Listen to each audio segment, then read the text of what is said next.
Hallelujah. खुदा उनके कदूस और फ़तमंद नाम में आप सुबह की सलामती हो।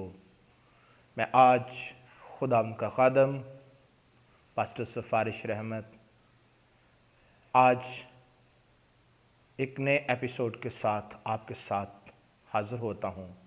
खुदावंद का मुक़द्दस कलाम जो हर सुबह ताज़ा है और जो हमारी रहनुमाई करता है।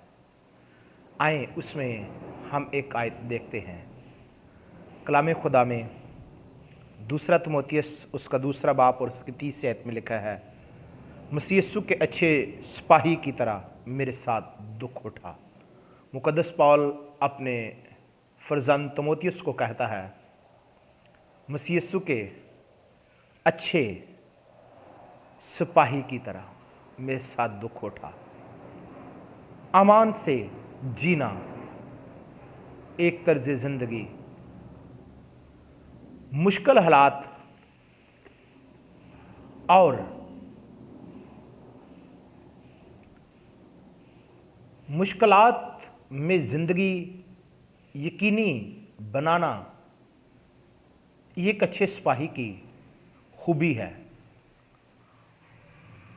आप के लिए ये जानना ज़रूरी है कि बेशक ये हकीकत है कि हम लानत से रहाई पा चुके हैं और अब पुलिस उसे वापस नहीं ला सकता, फिर भी वो आपके सामने आजमाइश लाएगा। अब पुलिस इन बातों से वाकिफ़ है कि वो आपको दोबारा लानत में नहीं ला सकता, क्योंकि आपको खुदावंद यीशु मसीह ने लानतों से आज़ाद कर लिया है। वो जो कुछ भी करे आपका कुछ नहीं बिगाड़ सकता।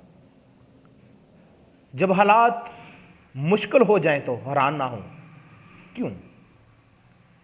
ऐसे वक्त में आप अपने आप को मजबूत बनाएं, अमान पर खड़े हो जाएं। और जब आपको ये कहना पड़ेगा कि खुदा फरमाता है कि वो सच्चा है, हालात उल्ट क्यों ना हो, आपको कहना पड़ेगा, इसलिए क्योंकि वो आपके साथ है।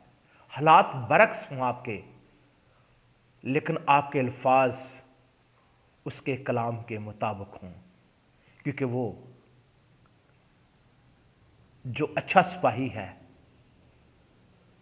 उसकी मदद करने के लिए तैयार रहता है।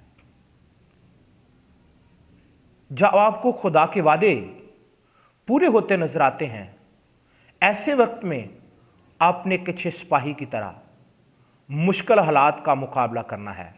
बहुत से लोग शिफा खुशहाली के बारे में कलाम का सुनते और कहते हैं, और मैं भी ये आजमा चुका हूं।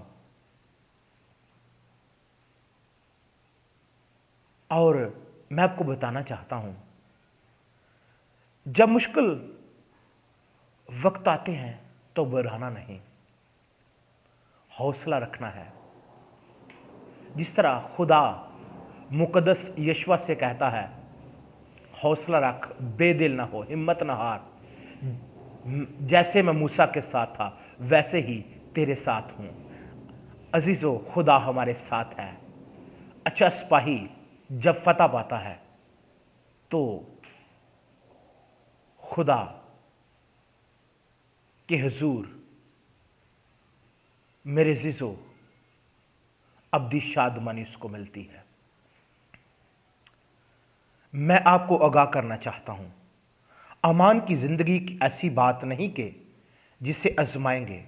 ये एक तर्ज जिंदगी है जिसमें आप उस वक्त भी अमान पर कायम रहें जब हालात मुश्किल या आसान मालूम हो। आपने हर वक्त अमान में कायम रहना है, इसलिए नहीं कि आपको उससे कुछ फायदा होगा, बल्कि इसलिए कि अमान खुदा को पसंद है। और कलाम खुदा में लिखा है, बगैर अमान के खुदा को पसंद आना नामुमकिन है। अजीजों, बाज औकात हालात बहुत खराब हो जाते हैं, लेकिन मैं आपको यकीन दिलाना चाहता हूं, अगर आप अच्छे सिपाही की तरह उन हालात का मुकाबला करेंगे और अपनी हार नहीं मानेंगे, तो फिर यकीन कामयाब होंगे। वही मसीही शिकस्त खाता है जो हालात का मुकाबला नहीं करता बल्कि उससे दूर भाग जाता है। कलाम खुदा में लिखा है, इब्लीस का मुकाबला करो तो वो तुमसे भाग जाएगा। अजीजों, हालात का मुकाबला करना है, अपनी हालत को दुरुस्त रखना है और कलाम खुदा के मुताबिक बढ़ते हुए उसकी रोज बरोज खूबियां अपनी जिंदगी में लेनी है, क्योंकि खुदा का कलाम हमारी रहनुमाई करता है। अमान से जीना एक तर्ज जिंदगी है। अच्छे सिपाही की तरह दुख उठाना है। अच्छा सिपाही अपनी सारी फिक्रें साथ नहीं लेके जाता। आप दुनिया की फिक्रों को साथ ले खुदावंद की हुजूरी में ना जाएं। बहुत से लोग खुदावंद की हुजूरी में जाते हैं लेकिन फिक्रों और गमों और परेशानियों को जब खुदावंद की हुजूरी में जाते हैं लेकर जाते हैं, लेकिन ऐसा नहीं होना चाहिए। मेरे अज़ीज़ों, आप जब भी खुदावंद की हुजूरी में जाएं और आप दुनिया की सोचों और फिक्रों को छोड़ कर जाएं, ताकि जिससे आप बात करने जा रहे हैं उससे ठीक अपना मसला बयान कर सके और अमान के मुताबिक आप अच्छी कुश्ती लड़ सकें। Hallelujah, hallelujah. खुदावंद आज के कलाम के वसीला से मुझे और आपको बरकत दे।